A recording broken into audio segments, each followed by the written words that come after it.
Hi, all of you. So, in yesterday's class, we discussed about how to read the data, how to write the data. All these steps already we discussed. Now, in today's class, we are going to discuss what are the data types are available, how and what is the conversion types. All these things we will discuss in today's class. Okay. Now, so let's go back to this and all these things we discussed. First program also covered. Read line escape sequence also we discussed. Versions, yes, the current version is 9.0. Now, what are these data types? Generally, whatever data types are there, all the data types are all the data types are coming from. Okay, before leave that also, whatever data types are there, all these data types are of two types. One is value type. Before explaining the data types, you should know what is meant by value type and reference type, because whatever data types are there, those data types are categorized into two types: built-in types and user defined types.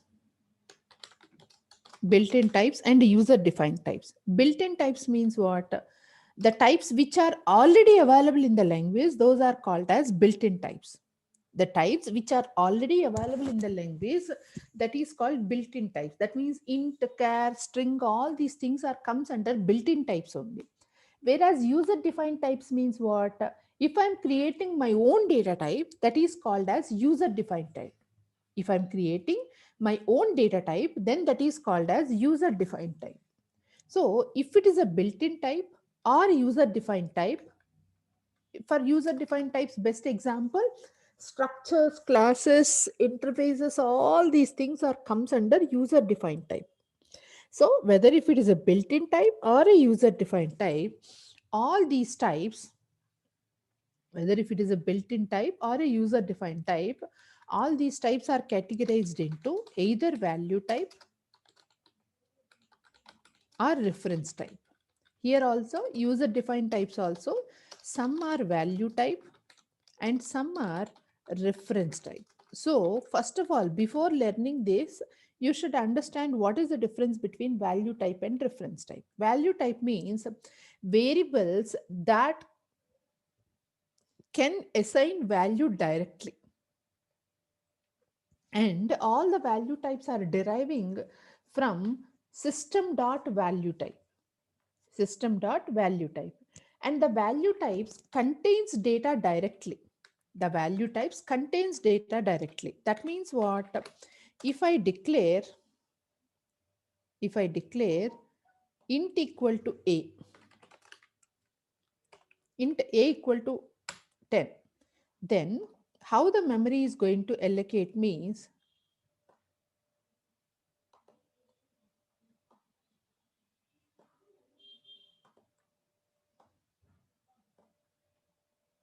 and this here a and 10, it's going to means, if it is a value type of data, then it will stores the value directly in that particular variable.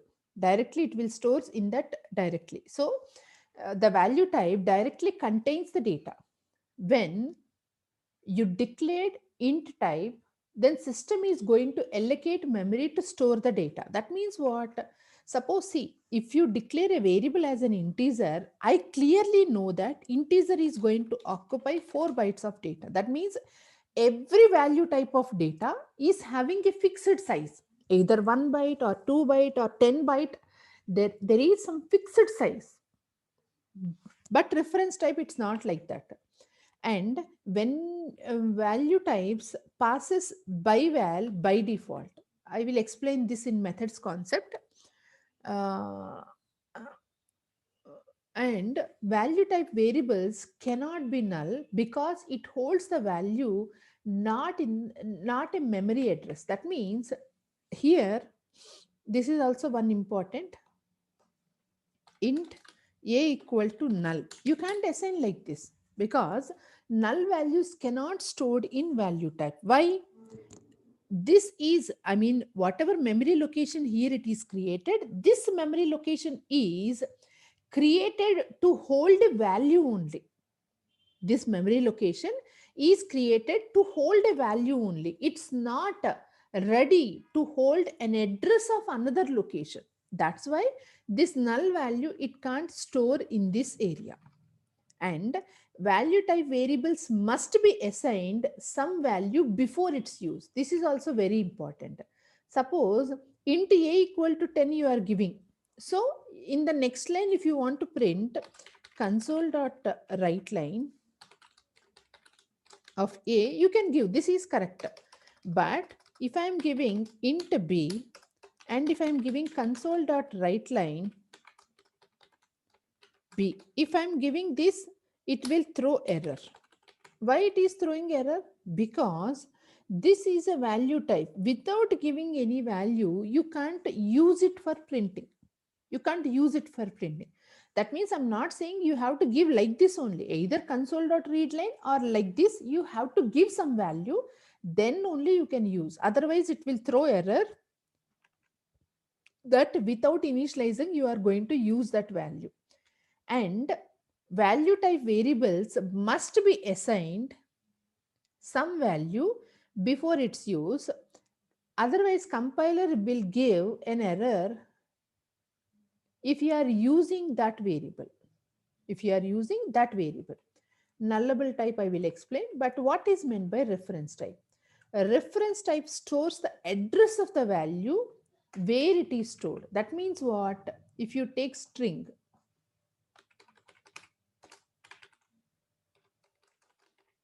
how it is going to store is, it will create some memory location here only and the name. But in this, it's not ready to hold, it's not ready to hold any value. Always reference type is going to store in heap memory. What is this? RAM. And that particular location address in heap, some area it's stored, right? That location address will be stored here. So reference type will holds like this. Means original variable is located in stack only. Original variable is located in stack only, and but in that variable location it's not going to store any value directly. It is going to hold the address of your reference variable location, it's going to store. Because of this reason, because this particular location is meant for storing some address, this particular location is not meant for storing address. That's why here you can't store null and here you can store null. See, maybe next point.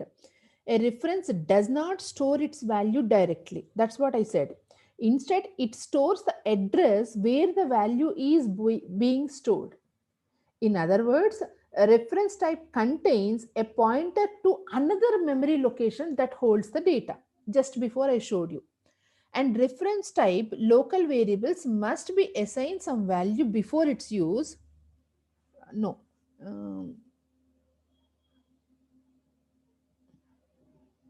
No, this is not correct. Maybe I gave it for some other reason. I will explain this because local variables and I have to explain. At that time I will explain. But this is for local variables only, not for all variables. I will explain what is local variables at the time, but generally you can store a null value. But without assigning a string, if you are trying to store or trying to fetch, it will throw error. That means what? I will show these 2 points clearly. I'm going to add one more program. Add a class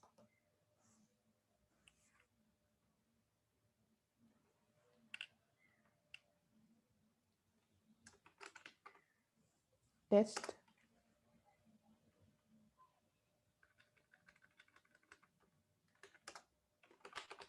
static void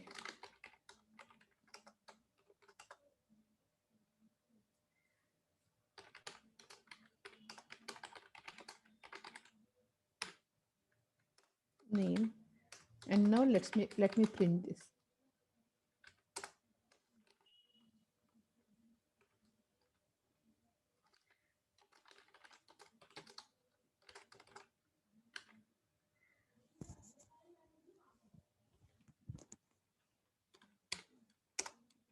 Yeah, and console.writeline.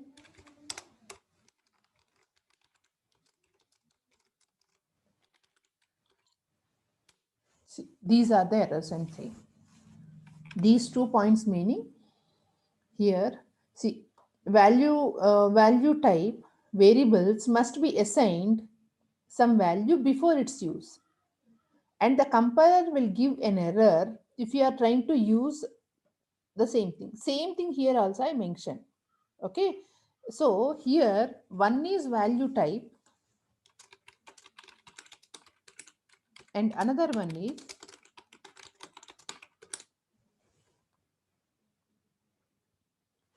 is reference type. If it is a value type or if it is a reference type, without assigning any value, if you are trying to print that value, it will throw an error like this. And one big advantage of this is, in this string, you can store a null value. But whereas in this A, you can't store a null value. If you are trying to store a null value, it will throw error. What is the error? A is not ready to take a nullable values. Okay. So reference type is going to define by byref. I will explain byval, byref later in methods concept. So in this points, any questions from anyone? Whatever points I explained here, in these points, any questions? What is reference type and what is value type? Is it clear?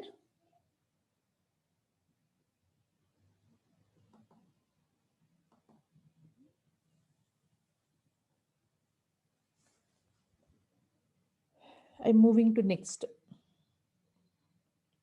Okay, next. Another important, here one more I left nullable types, that also I will discuss. And based on the data types, the size of the variable and format is going to be defined. And all these things I will explain. But if you go to down here, C# data types are divided into two types: value types and reference types. Value types under all these things will comes into picture: nullable types, simple types, int, float, char, all these things.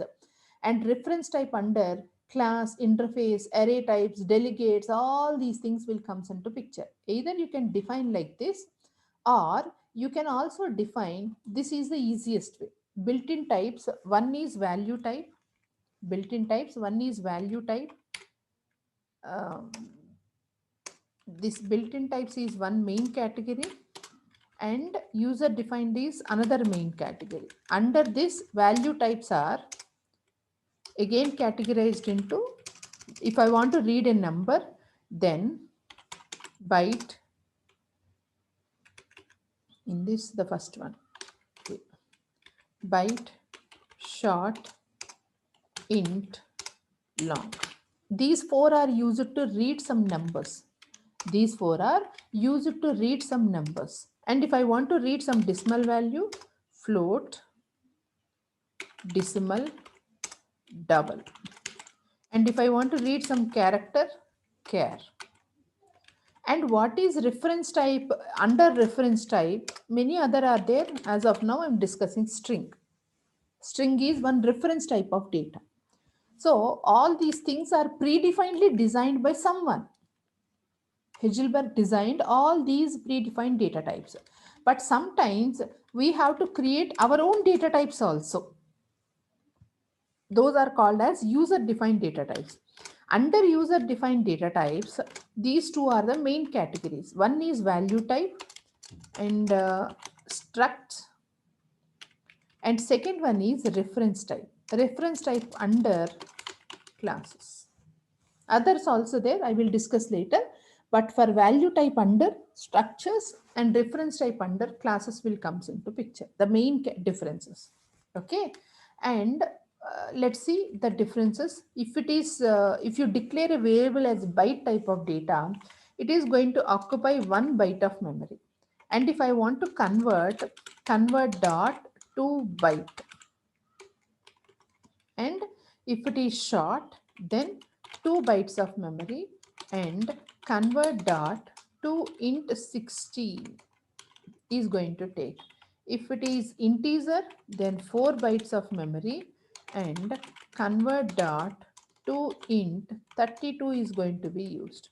And if it is long, 8 bytes, and convert dot to int 64 is going to be used. Okay, if it is float, then it is going to occupy 4 bytes of memory, and the conversion type is convert dot to single. Convert dot to single. If it is decimal, it is going to occupy 8 bytes of memory, and convert dot to decimal. To decimal. And if it is double, it is going to occupy 16 bytes of memory, and conversion is convert dot to double. And how to remember all these things, yesterday's class I showed you, right? Same thing here also. And if it is character, it is going to occupy 2 bytes of memory. Character conversion is convert dot to char. Ma'am, but read line is a method which is going to return in string only. String and character many similarities are there, means no. Collection of characters is called as a string. So string is different and character is different. So even because of that, for character also, if you want to read, you have to give conversion. Otherwise, it will throw error. Okay. Then if it is string, strings are not having any fixed size. Strings are not having any fixed size. Like integer, always value type is having a fixed size. But whereas reference type, they are not having any fixed size. How much data you are storing in that variable, based on that, how much memory should allocate is going to be decided. That's why for strings, I'm not specifying any size. But conversion is required. How to convert? Convert dot to string, or you can also use toString. Anything is valid. Either you can use convert dot toString or toString, both are valid. Okay. So if you want to use this toString, if you want to use this toString or convert dot toString, basically readline is a method which is you going to return a string only. Then again, why we need these conversions? Going forward, sometimes you have to convert from object to string, or sometimes you have to convert an integer as a string. Some requirements you will get in future. In that scenario, if I want to convert my data into string type of data, then I have to use this. Everything I had given in notes also, whatever I explained here. See, all these things I had given in that notes also. So what is other Boolean, object, all these things, date and time, all these other things also I had given. So let's go through with that. Okay. Any questions from this?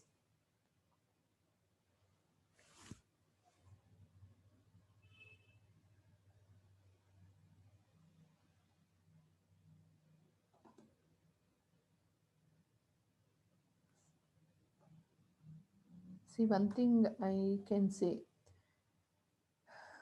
these are online sessions, right? If you are keeping calm, then my job will become so easy. Because if the other person is sitting calm, means I can quickly finish my work and I will go. But at final, who is going to be lost? So at least see, whether whatever I'm explaining, whether you are understanding or not understanding, either if you don't want to unmute, at least say yes or no in chat also, right? Okay.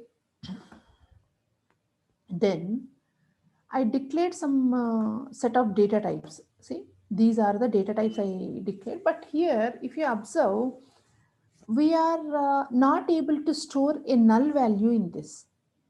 Why? Because integers are always meant to store data. It's not meant to store any address. If that variable is ready to hold an address, in that particular variable type only you can hold a null value. But let me show one database one there.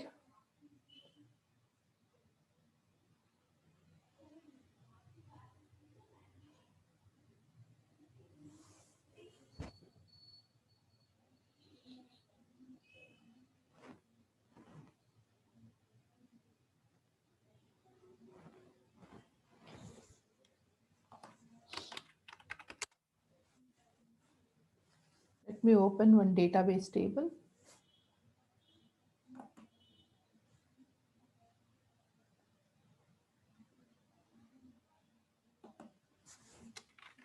Use sample. Now select star from employee.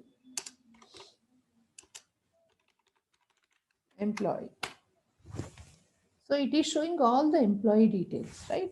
And if I go down, little down, now if you observe whether if it is a numeric column or whether it is date related column or whether it is a long related column or anything, if you take, if you are not supplying the values, then it is storing a null. That means whether if it is a string type of data or integer type of data or date or anything, if we are not supplying the data, it is holding a null value.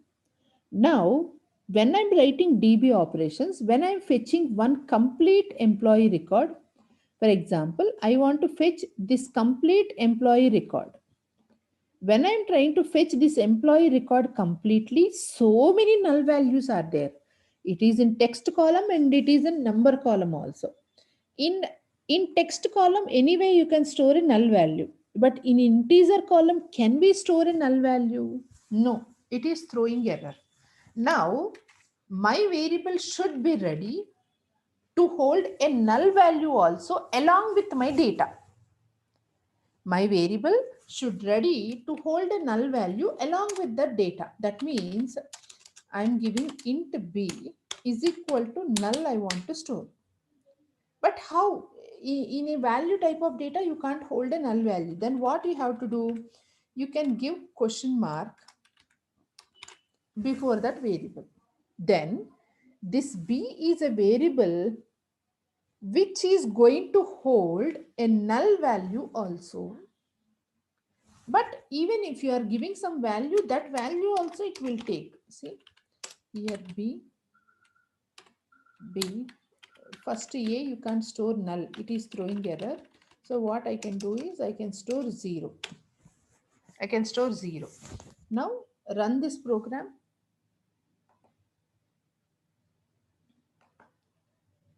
Make this as an entry point test and run this program.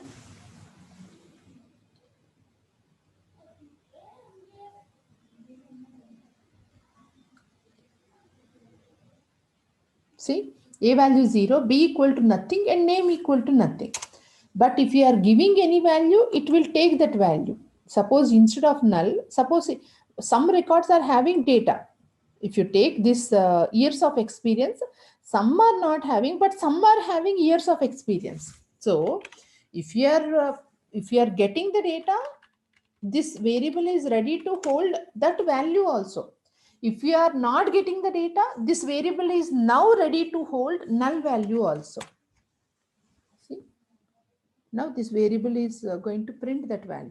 So if any value type of variable before you gave question mark, then that variable is ready to hold a null value. That variable is ready to hold a null value. Same thing if it is in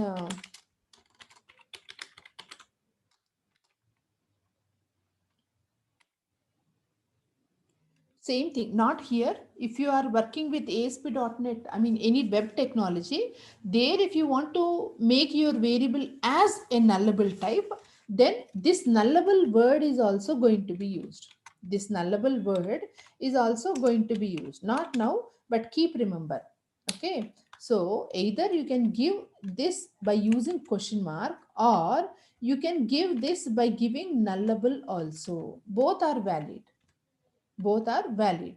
So here it's not going to be used nullable, but when you are learning any web technologies and all, I will show one example.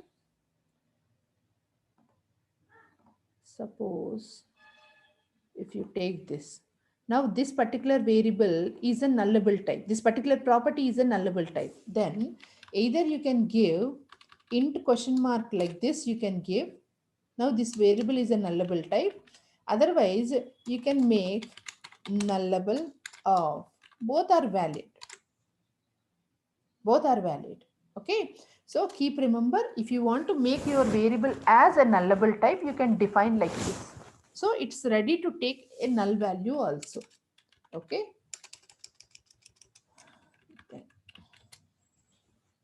All these syntaxes you keep remember. So it's not ready. If you want, you can store that. Now, so these are the nullable types.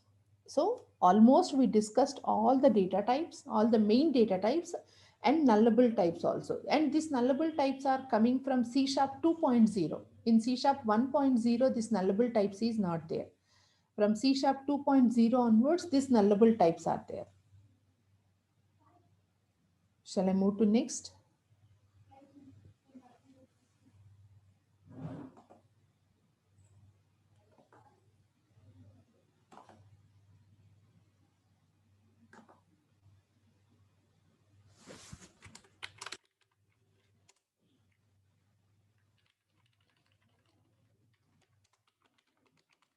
Static void main.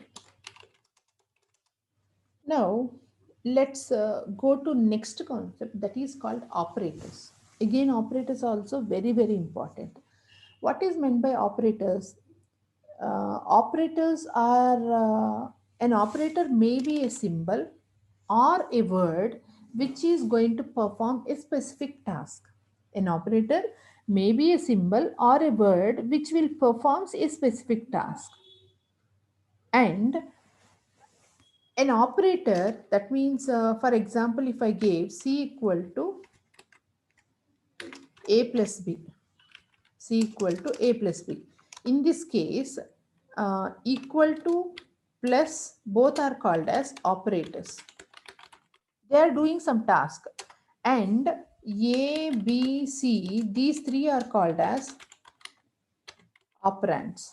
A, B, C, all these three are called as operands. So, the operators which you are applying on some variables, those variables are called as operands. Those variables are called as operands.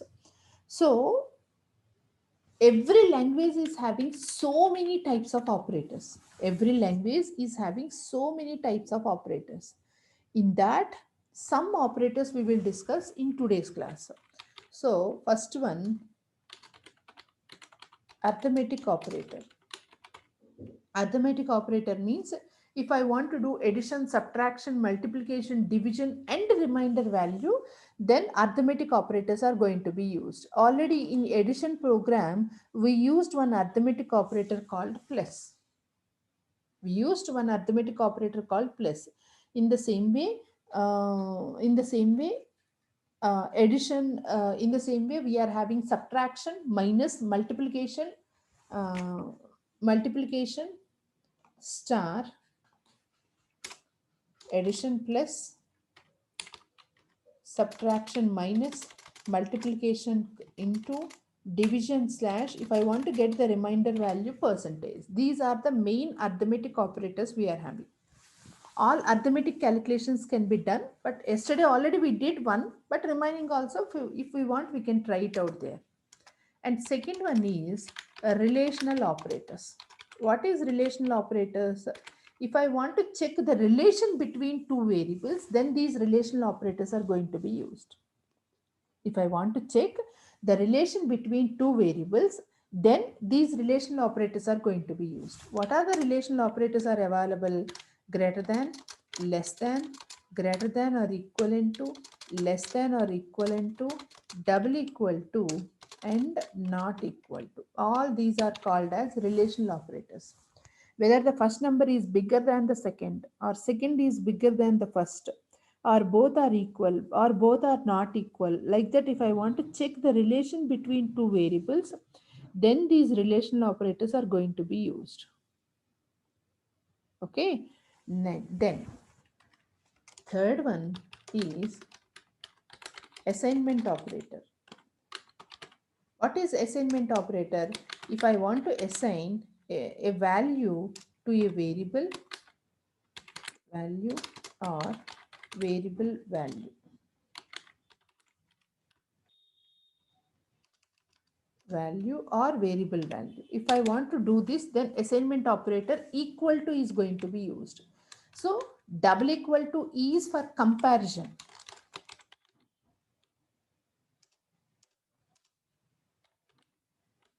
Comparison. Whereas single equal to is called as assignment. Single equal to is called as assignment. That means you can give int a equal to 10, and you can also give int b is equal to a. What is the meaning of this? You are going to assign that a value to that b variable. You are going to assign that a value to that b variable. You can do that. So int a equal to 10, the 10 value you are going to assign to that a variable. And int b equal to a, you are going to assign this a value to this b variable. So either if you want to assign a static value, or if you want to assign some other variable value, for both you are going to use this equal to. Anyone, any questions? Please ask. Then logical operators.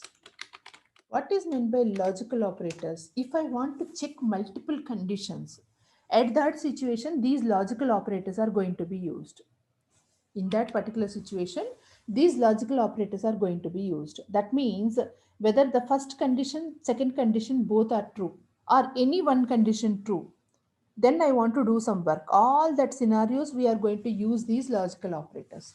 So how many logical operators? And, or, not. Total 3 logical operators are there. And means wherever you are giving and, meaning is all should true. Whereas or means anyone should true. Not means only sorry, should not, should not. So all means, suppose I am giving 5 subjects marks of mine, and I'm asking you whether I passed in all subjects or not, whether I passed or failed. So in that case, what you are going to check? You people are going to check in each and every subject, if I got above 35 or not, I'm checking. If I got above 35 in all subjects, then only I'm pass. Then in that situation, I have to use this, because in all subjects I should get above 35. In all means always you have to give end. Anyone, that means I'm giving you one character, and I'm asking you whether the character is oval or not. Ovals means what? A, E, I, O, U are ovals. So how many characters I'm giving? I'm giving only one character. That one character should match with either A or E or I or O or U. Any one character, it should match. In that case, you have to use or operator. No one will tell you that in that situation you have to use this. Completely your knowledge based only. No one will tell you you have to write your program like this. Here you have to use operator like this. No one will tells that. Not. If this condition is not satisfying, then do this work. In that case, not. If your condition is not satisfying, then do this work. In that case, not. And last, and another one, null collision operator. What is this null collision? Double question mark is called as null collision operator.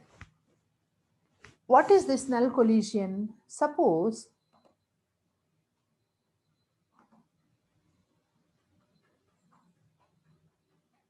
in the next example, tomorrow's class, I'm going to explain ternary operators. Okay, in the ternary operators, I will explain this. Logical operators as well as this relational operators are there, right? These two, how to use, I will explain in tomorrow's example. Okay. So null collision operator. What are the use of null collision operator? This null collision operator double question mark is going to check whether the given variable value is null. That's it. Or not, it is not going to check. Null collision is going to check whether the given variable value is null. So let's take here only. This is employee A's and this is employee name and this is salary.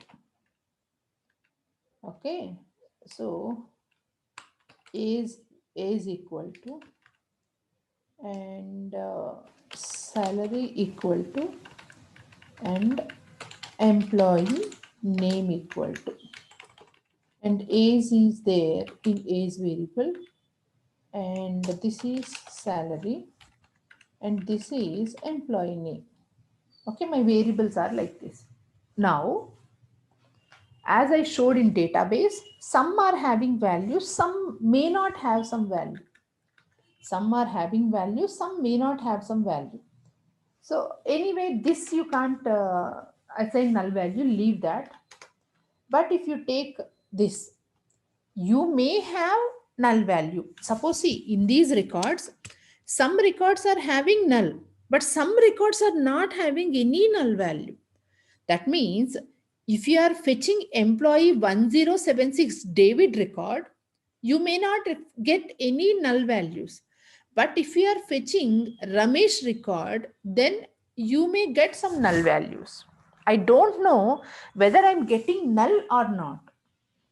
Okay, so here, if you are getting a null value or not, if you want to check, then null collision operator is going to be used. If you are getting a null value, then I want to print no name message. Instead of keeping that ideal, nothing, I'm printing this. Salary also same thing. If you are getting data, then print that data. If you are getting null value, replace that null value with 0. Replace that null value with 0. Okay, so give it in bracket always. This is best practice. Even whether it is showing error or not, give it in separate bracket. Okay, now if I run this program, salary 10 only it will shows, but e-name, instead of keeping that as blank, it will shows no name. See, it will shows as no name. Salary it will shows 10. And if you are giving some value, salary, if you are giving some value, that value it will shows. And if you are passing null, in place of null, it will shows 0. So null collision operator is going to check whether the given variable value is null. If it is null, then replace that null with whatever value you want. So this null collision is very, very important when you are working with DB operations. Best example I showed here only. Some records are showing null, some records are not having null. If the records are having null, instead of showing that null value in the output, if you show some 0 or some character or something, it will be more meaningful, right? For that reason, we are going to use this null collision operator. Yes, from my side over. Anything you want to ask, you can. Ma'am, I have a question. Yes. Uh, When you executed, it was showing salary equals to 10. But Hmm. then you have given that operator. I mean, before the salary, you have put the question mark. That means it should be null, isn't it, ma'am? No, no. If I gave question mark, Hmm. then if you pass value, it will take. If you pass null also, it will take. Okay. Suppose if you are not giving question mark before, Hmm. then in that case, only value it will take. It won't take null. Okay. But whereas if you give question mark, value also it will take, null also it will take. That's what I'm saying. Oh, okay. Got it. Because here see, some records are having data, some records only not having the data. That means there is a chance of getting value or there is a chance of getting null. My variable should be ready to hold a value or a null. That's why I'm declaring that as a question mark. Okay. Yeah, got it. Thank you. Ma'am, Others? I have a question. Yes. So, regarding the properties, when you click on properties in the right side, you are getting all the other options, right? Like addition, demo, second, Where? change the main method, whatever it is called. Okay, right line, right click on this, go to definition. Huh? No, ma'am. If we are typing a new program, Ah, and I okay, okay.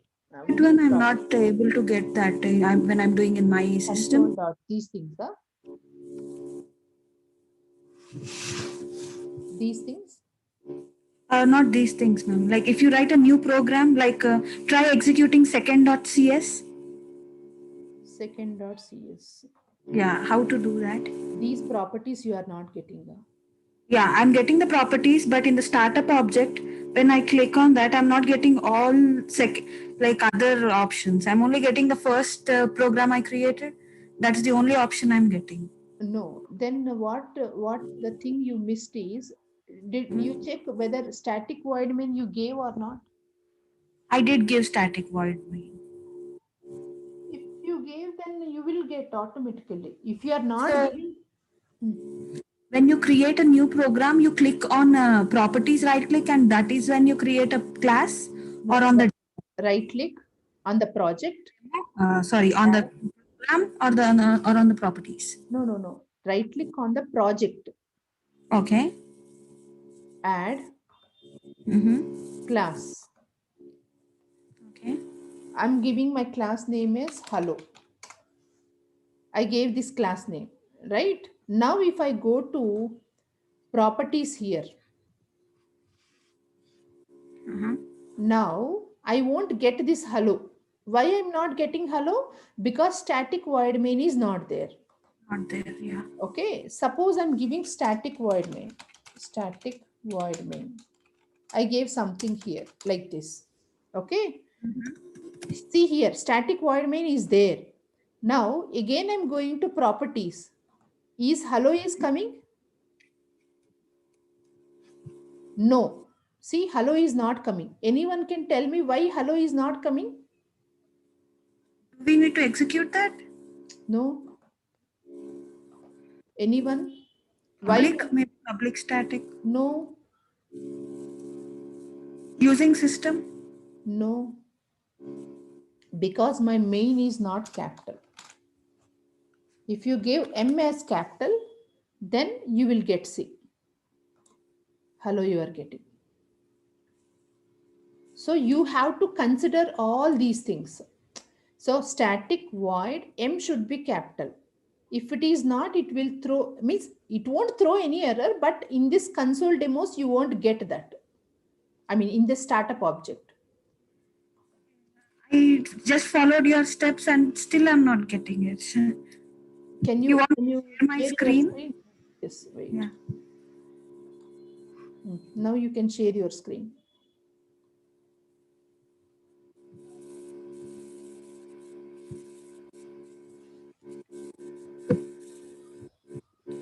Yeah. I created class 1, class 2. Wait, wait. Class 2 static This void is the main program. namespace is in demo. Then uh, go to properties of your project.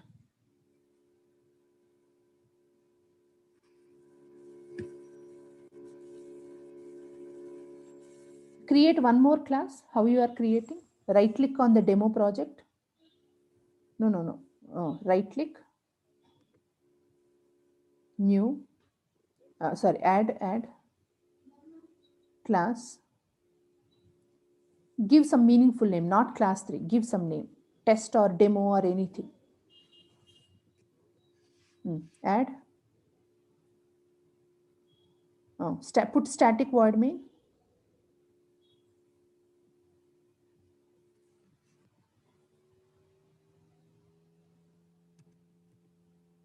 Enter. Open rank. No. Enter. And no need to that string arcs that you remove. String arcs. That. Now go to properties of that.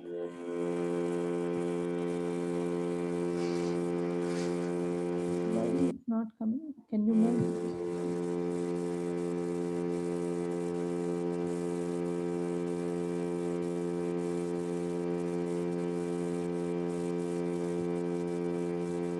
Once I'm taking.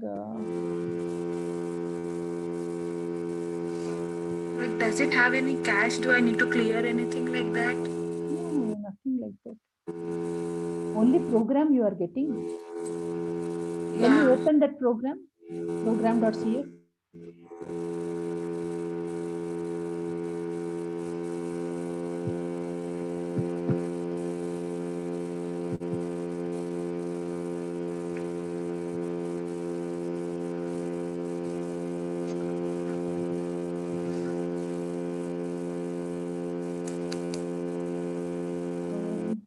Just can you give access once?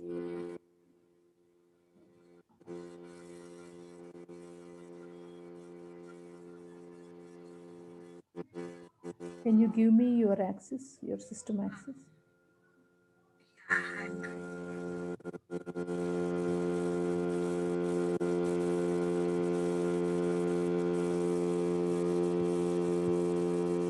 How do I do that?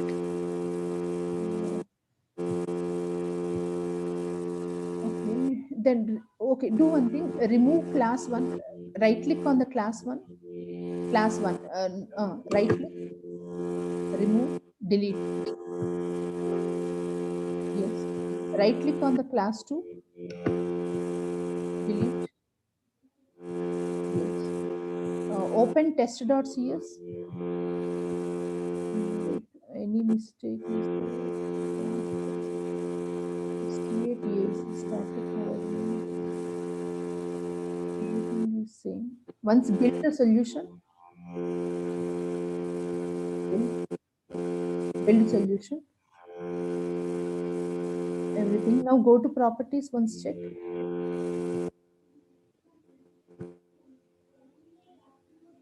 Okay, change the namespace name. Maybe project name and namespace name same or same. No. Give some namespace name here. Change sample or something. Maybe because project name and this name both are same. Maybe that reason. Sample. Now check properties you are getting or not. Do I need to change here default namespace? No, nothing is required. How you created your project? Can you create one more project? File. New project. Next, give some name.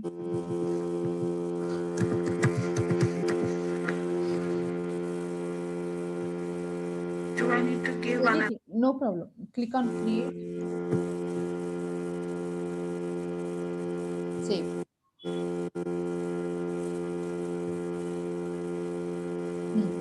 Then add one more program. Right click. Add one more class. Test. Add static void main. Static void M capital. M A I. open and close, enter, flower bracket open and close. Now save all and go to properties, save all, properties.